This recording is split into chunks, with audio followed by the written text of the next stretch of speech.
Habla el pastor Carlos Machado. En relación al lenguaje del amor cristiano, nosotros sabemos que el ser humano fue creado con algunas necesidades que son inevitables. Necesitamos comer y beber para mantenernos saludables. Necesitamos movilidad para no atrofiar nada del cuerpo humano. Necesitamos salir para despejar el pensamiento. Necesitamos años nuevos para reiniciar con nuevos aires. Del mismo modo, necesitamos amor para que el alma pueda crecer y desarrollarse claramente. No hay forma de ser fuerte emocionalmente sin el elemento esencial del amor. El pecado ha robado el amor, nos ha alejado de la fuente de amor y nos ha colocado en lugares oscuros y fríos sin Dios. Es triste pensar que no podemos alcanzar un ideal emocional o espiritual porque estamos desnutridos de amor.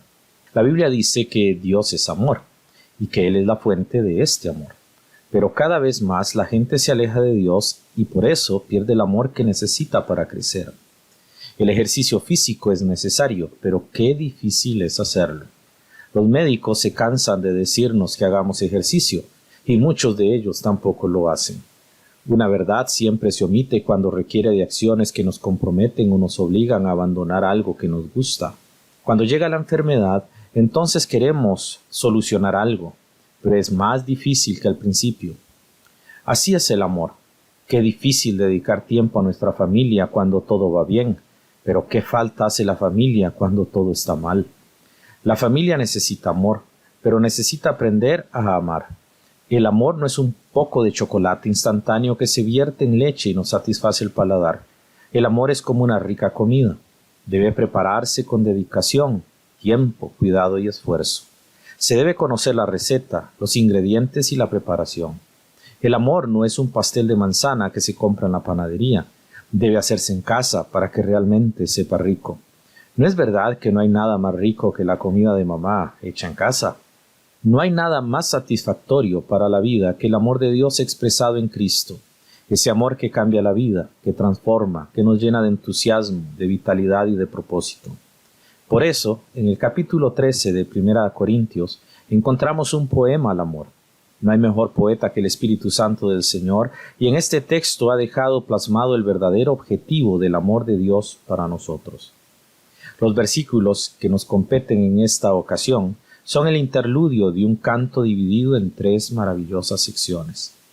Del verso 1 hasta el versículo 3 tenemos la inutilidad de cualquier esfuerzo o acción humana desconectada del amor. Los versos 4 al 7 tenemos la descripción del amor de Jesucristo. Los versos del 8 al 9 tenemos la durabilidad del amor que es eterna. El amor nunca deja de ser, dice Pablo en 1 Corintios 13:8. Y es en estos textos donde encontramos las verdades esenciales del amor cristiano.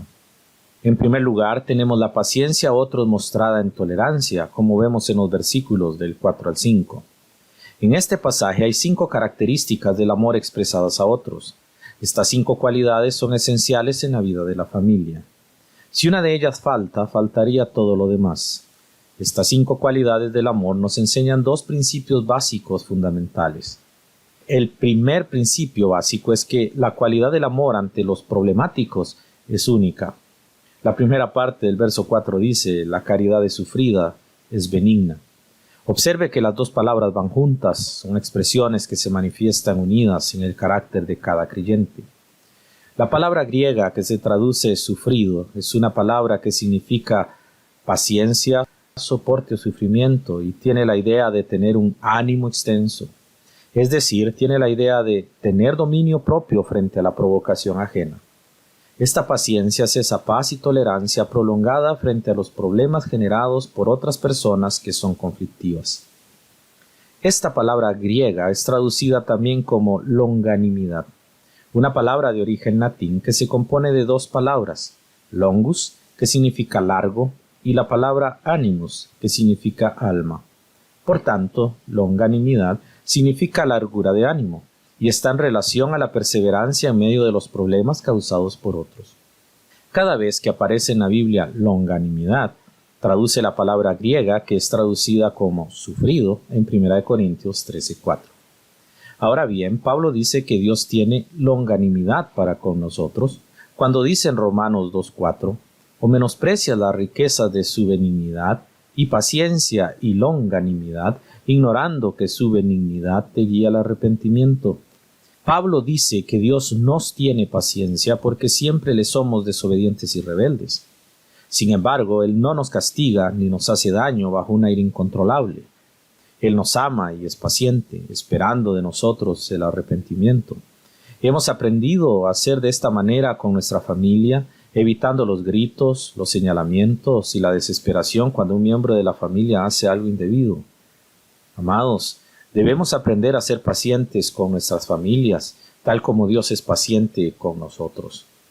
La importancia de ser benigno es tan mayúscula que en 2 Corintios capítulo 6, versículo 6, Pablo dice que un ministro del Señor debe tener longanimidad ante el rechazo, el odio y el desprecio del cual es objeto por algunos en la vida diaria de su ministerio. Los pastores debemos mantener la serenidad como siervos de Dios, confiados en Él y amando a quienes nos rechazan. En 2 Corintios 6:6 dice el Señor que debemos andar en amor no fingido, que sea falso, superficial o de apariencia. Nos es necesario ser obedientes en desarrollar la paciencia. ¿No es verdad que todos esperamos esto en nuestras iglesias, de nuestros hermanos y de nuestros pastores? No esperamos la palabra áspera, insensible y de confrontación, ni tampoco el señalamiento ni la comparación. Del mismo modo, todos esperamos igualmente que así sean nuestras familias. El niño y el joven esperan que les tengan paciencia. Los padres, cuando son ancianos, esperan que sus hijos les tengan paciencia. Y los cónyuges esperan que les tengan paciencia. Las edades cambian. Hoy tenemos paciencia de los jóvenes para que nos tengan paciencia cuando seamos viejos. No olvidemos que la paciencia a favor de otros es un fruto del Espíritu.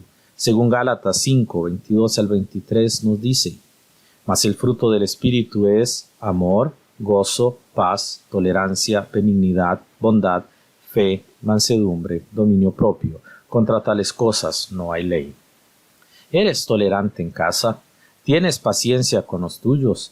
Si usted dice que no puede tener paciencia o tolerancia con tus hijos o con tu cónyuge, entonces significa que usted no está siendo controlado por el Espíritu Santo. Por eso, la paciencia se menciona de primero en la descripción del amor, porque es la parte esencial que evidencia que el Espíritu Santo está comenzando a controlar nuestras vidas. Dejarás que Él te controle. El segundo principio que encontramos en 1 Corintios capítulo 13, versículo 4, es la benignidad del amor. Si debemos ser pacientes con los nuestros y con las personas que son conflictivas, el amor debe ser benigno. Esta palabra es tomada como la anterior, de un latín, benignus, que significa dispuesto a hacer lo bueno. En griego, la palabra kresteumai, que significa mostrarse en acto útil a otro de forma benevolente, nos expresa la profundidad de la palabra benigno. Esto nos dice que la paciencia halla su complemento en el acto de hacer lo correcto a favor de otro.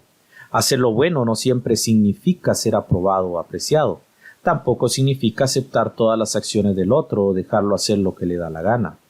Soportar el mal del otro y devolver el bien que no merece es la prueba de la benignidad, porque se hace lo correcto en consonancia con la verdad. ¿Y cómo podemos saber cuáles acciones son las correctas? En Lucas capítulo 6, versículo 35, Jesús nos explica cuáles son esas acciones correctas a tomar. Amad, pues, a vuestros enemigos, y haced bien, y prestad, no esperando de ello nada. Y será vuestro galardón grande, y seréis hijos del Altísimo, porque Él es benigno para con los ingratos y malos. Según este pasaje y las palabras de Jesús en él, el amor hace el bien y siempre presta, es decir, siempre está dispuesto a ayudar incluso a quien es enemigo, sin esperar nada más que obedecer a lo que Jesús ha dicho. Jesús dice que Dios es benigno con los ingratos y malos, dejándonos claro que Él es la esencia del bien. Por esta razón, Pablo nos dice que el cristiano debe mostrarse benigno con los que le hacen daño. Si esto es así con las personas que nos dañan y que no son parte de nuestra familia, debemos considerar en relación a la familia sobre qué debe hacer un padre cuando un hijo se porta mal. Ante esta circunstancia de rebeldía del niño, los padres deben mostrarse benignos. Si Jesús nos manda que debemos seguir amando al rebelde, hacerle el bien y ofrecerle la ayuda sin esperar nada a cambio, ¿no es igualmente oportuno y necesario para con nuestras familias? No hablo de alcahuetería, dejar a las personas o familiares hacer cuanto se les dé la gana. Hablo de proveer lo que necesita, demostrando lo que está mal y que deben cambiar en beneficio de ellos en respuesta al amor ofrecido. Por eso, cuando hablamos de familia, hablamos de una actitud que impera el anhelo de ser benigno, no de ser violento. En Efesios capítulo 5, versículo 11, nos dice el Espíritu Santo: y no os comuniquéis con las obras infructuosas de las tinieblas, sino, antes bien, redarguidlas.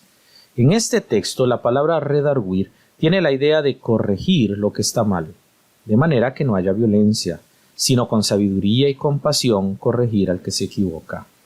Los hijos se corrigen con paciencia. Si pierde la paciencia con sus hijos, aún no entiende el grave daño que les hace y que usted se hace a sí mismo. Sucede del mismo modo entre esposos, porque aunque la corrección debe darse en ambos sentidos y de forma respetuosa y paciente, muchas veces uno toma un control, dominio, superioridad sobre el otro que es malsana y torpe. En el matrimonio no hay uno mayor ni otro inferior. Ambos son igualmente dignos, capaces y honorables. Las diferencias de capacidad o de sexualidad no hacen que el otro sea inferior o superior. El objetivo de las diferencias es ser complementarios. No hagamos el mal del mundo afligiendo a nuestros cónyuges. Reprendamos esas obras en nuestra vida, cambiando con paciencia y benignidad al otro, al mostrarles amor. Observe que en Romanos 4:4 el apóstol Pablo nos dice: o menospreciáis las riquezas de su benignidad, paciencia y longanimidad, ignorando que su benignidad te guía al arrepentimiento. Observe en este texto que la benignidad de Dios nos guía al arrepentimiento. Mostrarse bueno con las personas no es una debilidad, es la mayor fuerza de cambio de la humanidad. Cuando una persona hace algo indebido o malo en la familia, se debe corregir con benignidad, guiando y orientando la mala conducta. Evitar el enojo, tener dominio sobre el enojo y buscar solucionar el daño de la manera correcta, especialmente con los niños o con los cónyuges, es lo que todo cristiano debe hacer. No hay crítica más dolorosa que la que se hace sin benignidad entre esposos. Toda crítica constructiva va dirigida a hacer el bien, nunca el mal. En el versículo 4, en la primera parte, vimos que el principio de la cualidad del amor mostrada en paciencia y tolerancia es eficaz. Pero en este mismo versículo, el segundo principio es el amor mostrado a los demás de forma correcta. Leemos en 1 Corintios 13:4 en su última parte: el amor no tiene envidia, el amor no es jactancioso, no se ensoberbece. La reacción del amor hacia los problemáticos es la primera evidencia de que el Espíritu Santo nos guía. Pero debe haber asimismo una respuesta aceptable ante la violencia. Pablo nos la describe en el resto del versículo que acabamos de leer. Lo primero que sobresalta es la palabra envidia. Esta es la misma palabra que se traduce celo en muchos versos del Nuevo Testamento. La palabra celo es una palabra que tiene la idea de un calor interno que nos incita a hacer algo. Este celo puede ser bueno, como cuando dice Jehová es celoso, pero puede también ser malo, como cuando nos dice ardéis de envidia. En el caso concreto de 1 Corintios 13 es usado de forma negativa. Esto porque el amor no arde en contra de nadie. Jamás. El amor nunca adquiere una propiedad sobre otro de forma enfermiza. Por eso los padres deben aprender a dejar a los hijos a realizarse, a crecer y a formar un hogar, no a sentir en ellos un objeto de propiedad inadecuado. Del mismo modo, los cónyuges deben amarse, pero no sentir que uno es propiedad del otro como si fueran mercancías. El deber del cónyuge, mencionado en 1 Corintios 7:14, debe ser voluntario, nunca obligatorio, porque es una expresión del amor. Aprender a mostrar la vida sin celos enfermizos es parte del amor cristiano expresado en la familia. Por eso, la otra palabra usada en 1 Corintios 13 es que el amor no actúa sin razón o con jactancia. Esta frase va ligada con la palabra envanecer, porque ambas palabras expresan algunas actitudes humanas que se muestran juntas. Tomando la jactancia como ejemplo primario, entendemos que es la cualidad de ser un fanfarrón, aquel que alarde de aquello que hiere a otras personas. en tanto que la palabra envanecer, que viene de una palabra griega que significa inflado, se refiere especialmente al orgullo mostrado en someter a la fuerza a otra persona. ¿Ha visto cómo algunos son fanfarrones y siempre hacen alarde de su dominio en casa? ¿Ha visto cómo el orgullo los infla?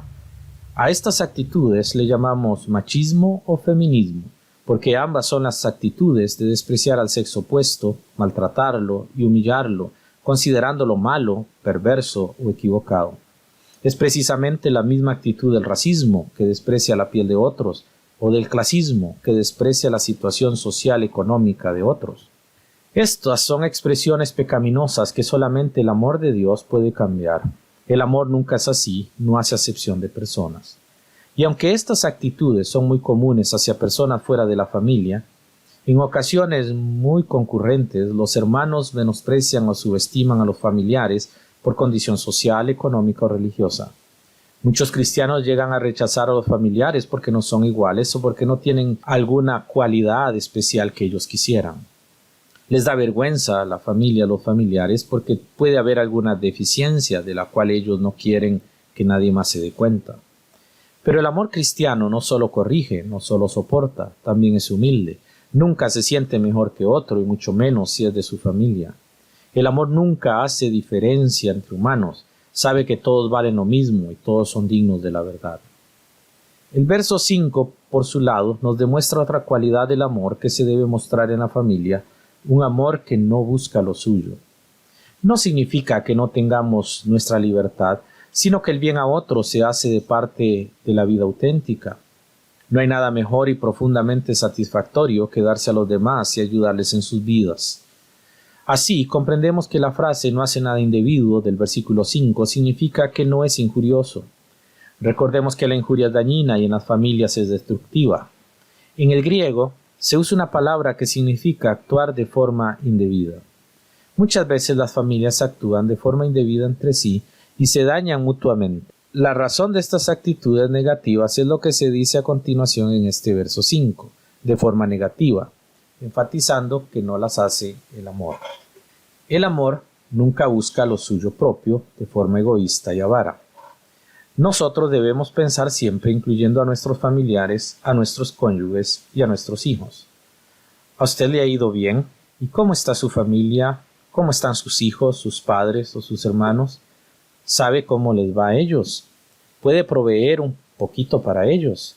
Si realmente ama, no solo pensará en sí mismo, ni tampoco dejará de lado a los que no son de la familia, porque amigos o necesitados son parte de las expresiones del amor cristiano, pero la familia es el centro de él. Amar a otros y despreciar a la familia no es un acto cristiano, es un acto egoísta y avaro. Otro aspecto que el amor no tiene es que se irrita contra los demás. El amor nunca se irrita contra otros.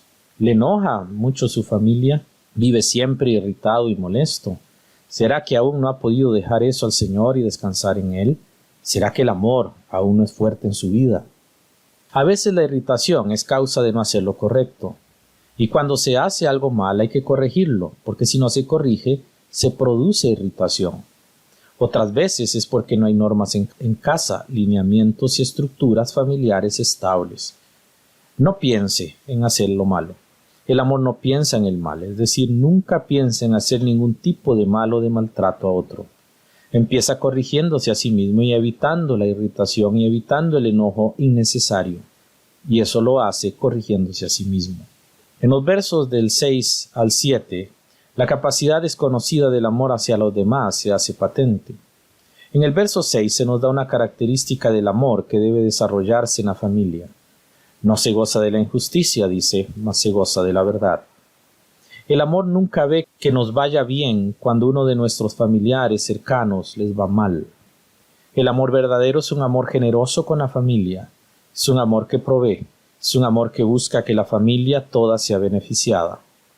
Pablo, hablando de las viudas de los cristianos, dijo: «Y si alguno no tiene cuidado de los suyos, y mayormente de los de su casa, la fe negó y es peor que un incrédulo». 1 Timoteo 5:8. Pablo dice que es peor porque está haciendo lo que Cristo no hizo con él, puesto que Cristo le salvó y le redimió a pesar de lo malo que éramos. Es peor porque la fe cristiana nos llama a velar por nuestros adultos mayores, nuestros discapacitados y las personas pequeñas que necesitan ayuda, a nuestros niños. También le llama peor porque se requiere de mucha maldad aún preservada en el corazón para olvidarse de sus padres, hermanos, esposos o hijos. Gálatas 6:10 dice: así que entre tanto que tenemos tiempo, hagamos bien a todos y mayormente a los familiares de la fe. Si necesitamos acordarnos de nuestros hermanos en la fe y apoyarlos porque son nuestra familia espiritual, ¿por qué olvidamos a la familia natural de la cual tenemos la existencia? Es necesario comenzar a ser generosos con la familia y demostrar el amor de Dios. No es tolerar y participar del mal de los familiares, es mostrar el bien del Señor, su amor y su perdón. Es saber distinguir entre la línea delgada del pecado de otros y el bien que nosotros hacemos. En el verso 7 se habla de una cualidad única del amor. Es maravilloso el sistema divino de la verdad. Observe que en este versículo se repite nuevamente el término sufrir en nuestra Biblia. Sin embargo, en griego es una palabra diferente. Mientras que en el verso 4 la palabra sufrir es tener una larga paciencia, en el verso 7 la palabra sufrir significa cubrir con paciencia, o más exactamente, permanecer callado. El amor no siempre habla, sabe cuándo debe callarse. Habla cuando debe hablar y calla cuando debe callar. La sabiduría es parte del amor. No siempre tenemos que convencer al otro a la fuerza, ni tampoco seguir hablando porque no nos hacen caso. El silencio es sagrado y el amor lo sabe. A nivel de familia se enseña que se puede hacer mucho sin hablar. La escritura es bien clara para mencionar que en ocasiones es mejor permanecer en silencio que intentar ganar un pleito. Pedro dijo en 1 de Pedro capítulo 3, para que también los que no crean a la palabra sean ganados sin palabra por la conversación de sus mujeres. El silencio es sagrado cuando debe haberlo. Y a veces estar en silencio es más efectivo que estar hablando, discutiendo y peleando. A veces los padres no deben discutir interminablemente con los hijos, sino ser sabios y saber cuándo callar. No siempre se debe ganar y no siempre se debe demostrar poder. Por eso dice que el amor todo lo cree. Es decir, no es un amor que duda de los demás, que les falta la confianza. El amor cree en las palabras o acciones de otros cuando no hay pruebas que digan lo contrario. El término todo lo cree es que tiene la fe, y se refiere a una fe racional, fundamentada y comprobable. Es decir, no dudemos de la familia si no tenemos pruebas. No se debe creer a otros, se debe tener certeza antes de actuar. No castigue a sus hijos si otro dice que se portaron mal y usted no tiene las pruebas fehacientes de que realmente lo hicieron. No reprenda ni corrija a sus hijos si usted no tiene las pruebas adecuadas para hacerlo, porque eso está mal. Nunca se debe pensar mal del cónyuge o de los hijos si no hay pruebas tangibles. No debemos inventar males donde no los hay. Por eso esta frase va de la mano con la siguiente: todo lo espera, todo lo soporta. La fe y la esperanza están juntas. Si hay problemas en casa, no solo el amor muestra todas estas capacidades, sino que tiene la esperanza de que todo resulte para el bien propio y del otro. Amar es tener esperanza viva, es no perder la visión ni quedarse en el sufrimiento. Este pasaje, la última frase del versículo 7, dice: todo lo soporta. Esta frase en el griego tiene la idea de tener perseverancia, aguante y resistencia. El amor hace todo lo que hemos visto porque el amor nos da la perseverancia. Por eso los creyentes siempre perseveramos, porque el amor de Dios ha sido derramado en nuestros corazones. ¿Ha perdido la esperanza sobre alguno de su familia? ¿Usted cree que no se logrará nada? Anime su corazón y su alma, anime su amor, porque éste cubre multitud de pecados y es el que da la esperanza de que es posible solucionar el conflicto y alcanzar al perdido. Sea un hombre o una mujer de fe, crean la palabra de Dios y crean su amor que cubre la multitud de pecados. No actúe con violencia y con enojo contra un familiar. No haga lo que es indebido. El amor todo lo cree, el amor todo lo espera, el amor todo lo soporta. Si usted no puede tolerar a su familia, usted no ha sido perfeccionado en el amor. Está dispuesto a ayudar a su familiar que no le ha provisto nada, o a su familiar que estando en necesidad usted sabe que nunca le ayudó. Si usted puede hacer eso, tiene el amor de Dios en su corazón. Ayudar a nuestros familiares, a nuestros hermanos, a nuestros hijos, a nuestros padres, a nuestros esposos o esposas, es lo que debemos hacer como creyentes. Le animo para que cambie su vida y su actitud y crezca en el amor de Dios en Cristo Jesús. O del clasismo, que desprecia la situación social económica de otros. Estas son expresiones pecaminosas que solamente el amor de Dios puede cambiar. El amor nunca es así, no hace acepción de personas. Y aunque estas actitudes son muy comunes hacia personas fuera de la familia, en ocasiones muy concurrentes los hermanos menosprecian o subestiman a los familiares por condición social, económica o religiosa. Muchos cristianos llegan a rechazar a los familiares porque no son iguales o porque no tienen alguna cualidad especial que ellos quisieran. Les da vergüenza a la familia, a los familiares, porque puede haber alguna deficiencia de la cual ellos no quieren que nadie más se dé cuenta. Pero el amor cristiano no solo corrige, no solo soporta, también es humilde. Nunca se siente mejor que otro y mucho menos si es de su familia. El amor nunca hace diferencia entre humanos. Sabe que todos valen lo mismo y todos son dignos de la verdad. El verso 5, por su lado, nos demuestra otra cualidad del amor que se debe mostrar en la familia, un amor que no busca lo suyo. No significa que no tengamos nuestra libertad, sino que el bien a otros se hace de parte de la vida auténtica. No hay nada mejor y profundamente satisfactorio que darse a los demás y ayudarles en sus vidas. Así, comprendemos que la frase no hace nada indebido del versículo 5 significa que no es injurioso.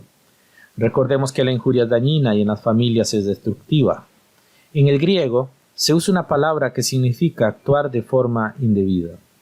Muchas veces las familias actúan de forma indebida entre sí y se dañan mutuamente. La razón de estas actitudes negativas es lo que se dice a continuación en este verso 5, de forma negativa, enfatizando que no las hace el amor. El amor nunca busca lo suyo propio de forma egoísta y avara. Nosotros debemos pensar siempre incluyendo a nuestros familiares, a nuestros cónyuges y a nuestros hijos. ¿A usted le ha ido bien? ¿Y cómo está su familia?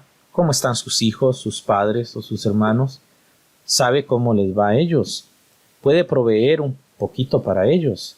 Si realmente ama, no solo pensará en sí mismo, ni tampoco dejará de lado a los que no son de la familia, porque amigos o necesitados son parte de las expresiones del amor cristiano, pero la familia es el centro de él. Amar a otros y despreciar a la familia no es un acto cristiano, es un acto egoísta y avaro. Otro aspecto que el amor no tiene es que se irrita contra los demás. El amor nunca se irrita contra otros. Le enoja mucho su familia, vive siempre irritado y molesto. ¿Será que aún no ha podido dejar eso al Señor y descansar en Él? ¿Será que el amor aún no es fuerte en su vida? A veces la irritación es causa de no hacer lo correcto. Y cuando se hace algo mal hay que corregirlo, porque si no se corrige, se produce irritación. Otras veces es porque no hay normas en casa, lineamientos y estructuras familiares estables. No piense en hacer lo malo. El amor no piensa en el mal, es decir, nunca piensa en hacer ningún tipo de mal o de maltrato a otro. Empieza corrigiéndose a sí mismo y evitando la irritación y evitando el enojo innecesario. Y eso lo hace corrigiéndose a sí mismo. En los versos del 6 al 7, la capacidad desconocida del amor hacia los demás se hace patente. En el verso 6 se nos da una característica del amor que debe desarrollarse en la familia. No se goza de la injusticia, dice, mas se goza de la verdad. El amor nunca ve que nos vaya bien cuando uno de nuestros familiares cercanos les va mal. El amor verdadero es un amor generoso con la familia, es un amor que provee, es un amor que busca que la familia toda sea beneficiada.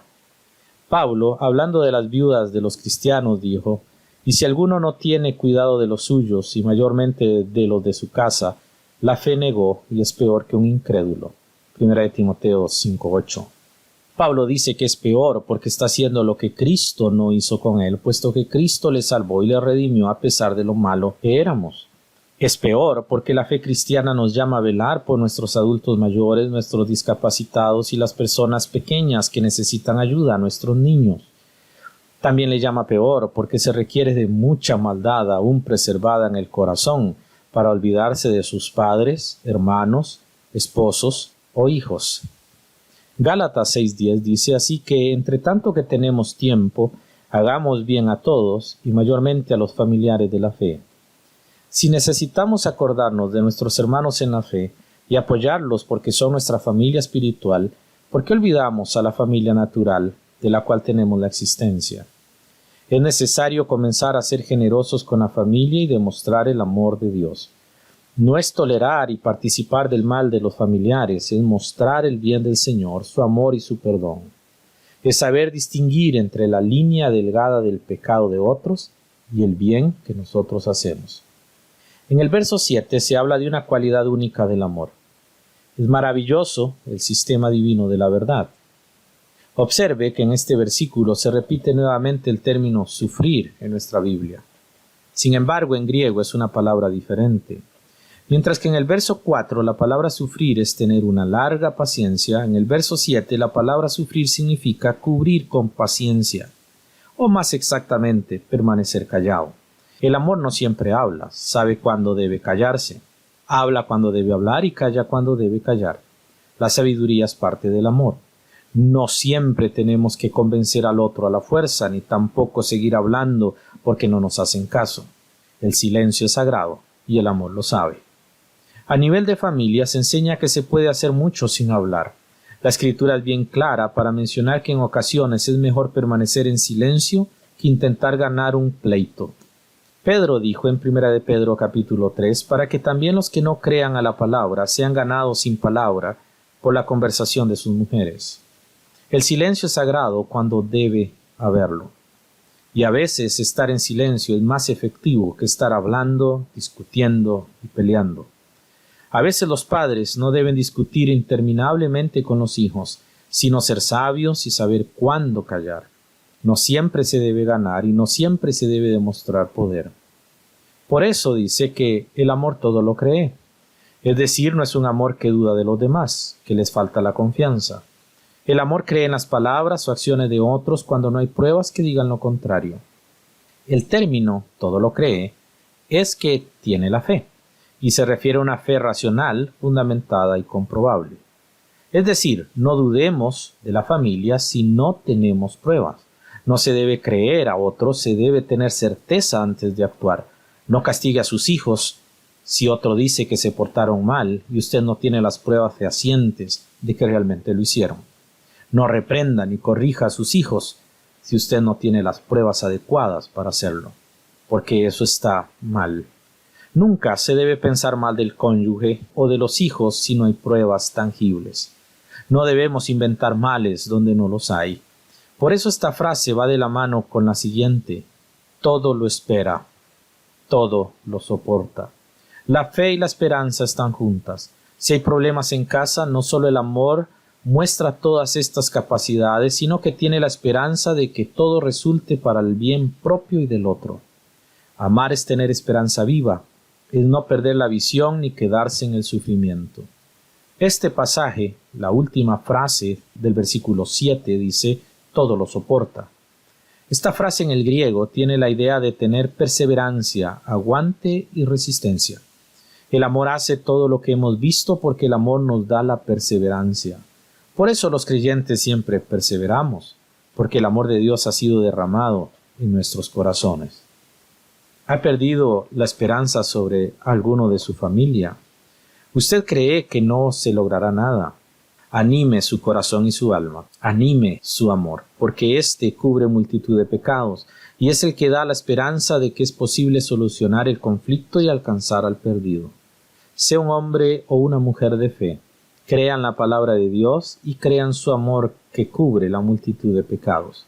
No actúe con violencia y con enojo contra un familiar. No haga lo que es indebido. El amor todo lo cree, el amor todo lo espera, el amor todo lo soporta. Si usted no puede tolerar a su familia, usted no ha sido perfeccionado en el amor. ¿Está dispuesto a ayudar a su familiar que no le ha provisto nada? ¿O a su familiar que estando en necesidad usted sabe que nunca le ayudó? Si usted puede hacer eso, tiene el amor de Dios en su corazón. Ayudar a nuestros familiares, a nuestros hermanos, a nuestros hijos, a nuestros padres, a nuestros esposos o esposas, es lo que debemos hacer como creyentes.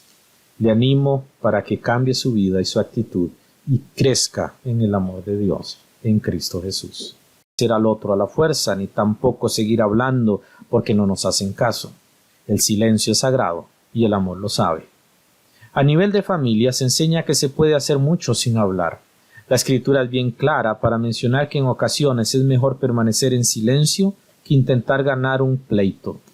Pedro dijo en 1 de Pedro capítulo 3, para que también los que no crean a la palabra sean ganados sin palabra por la conversación de sus mujeres. El silencio es sagrado cuando debe haberlo. Y a veces estar en silencio es más efectivo que estar hablando, discutiendo y peleando. A veces los padres no deben discutir interminablemente con los hijos, sino ser sabios y saber cuándo callar.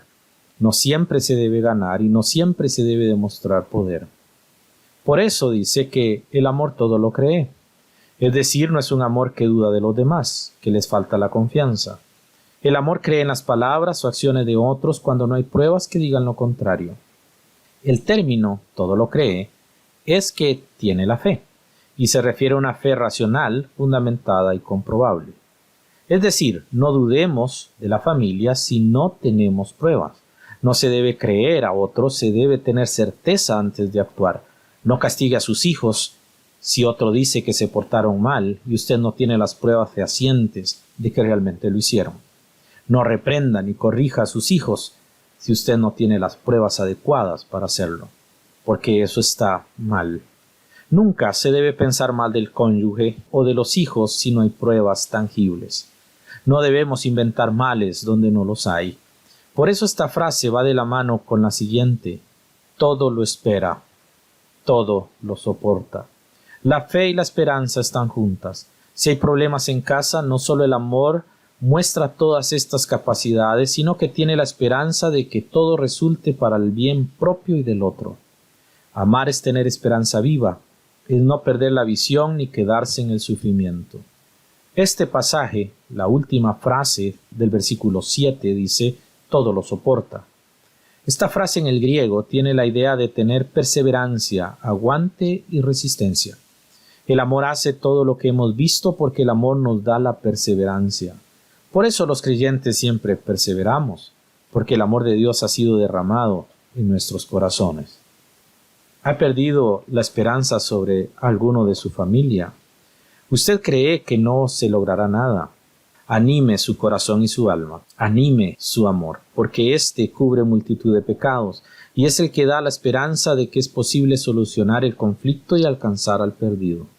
Sea un hombre o una mujer de fe, crean la palabra de Dios y crean su amor que cubre la multitud de pecados. No actúe con violencia y con enojo contra un familiar. No haga lo que es indebido.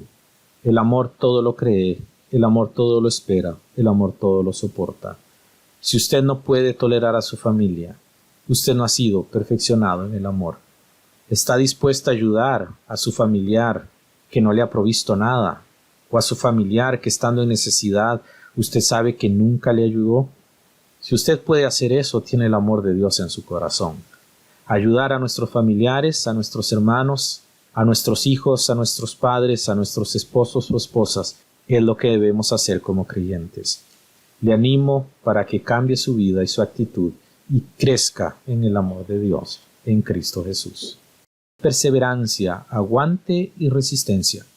El amor hace todo lo que hemos visto porque el amor nos da la perseverancia. Por eso los creyentes siempre perseveramos, porque el amor de Dios ha sido derramado en nuestros corazones. ¿Ha perdido la esperanza sobre alguno de su familia? ¿Usted cree que no se logrará nada? Anime su corazón y su alma, anime su amor, porque éste cubre multitud de pecados y es el que da la esperanza de que es posible solucionar el conflicto y alcanzar al perdido. Sea un hombre o una mujer de fe, crean la palabra de Dios y crean su amor que cubre la multitud de pecados. No actúe con violencia y con enojo contra un familiar. No haga lo que es indebido. El amor todo lo cree, el amor todo lo espera, el amor todo lo soporta. Si usted no puede tolerar a su familia, Usted no ha sido perfeccionado en el amor. ¿Está dispuesta a ayudar a su familiar que no le ha provisto nada? ¿O a su familiar que estando en necesidad usted sabe que nunca le ayudó? Si usted puede hacer eso, tiene el amor de Dios en su corazón. Ayudar a nuestros familiares, a nuestros hermanos, a nuestros hijos, a nuestros padres, a nuestros esposos o esposas, es lo que debemos hacer como creyentes. Le animo para que cambie su vida y su actitud y crezca en el amor de Dios, en Cristo Jesús. Familia, usted no ha sido perfeccionado en el amor. ¿Está dispuesta a ayudar a su familiar que no le ha provisto nada? ¿O a su familiar que estando en necesidad usted sabe que nunca le ayudó? Si usted puede hacer eso, tiene el amor de Dios en su corazón. Ayudar a nuestros familiares, a nuestros hermanos, a nuestros hijos, a nuestros padres, a nuestros esposos o esposas, es lo que debemos hacer como creyentes. Le animo para que cambie su vida y su actitud y crezca en el amor de Dios, en Cristo Jesús. A nuestros padres, a nuestros esposos o esposas, es lo que debemos hacer como creyentes. Le animo para que cambie su vida y su actitud y crezca en el amor de Dios, en Cristo Jesús. Actitud y crezca en el amor de Dios, en Cristo Jesús, en Cristo Jesús.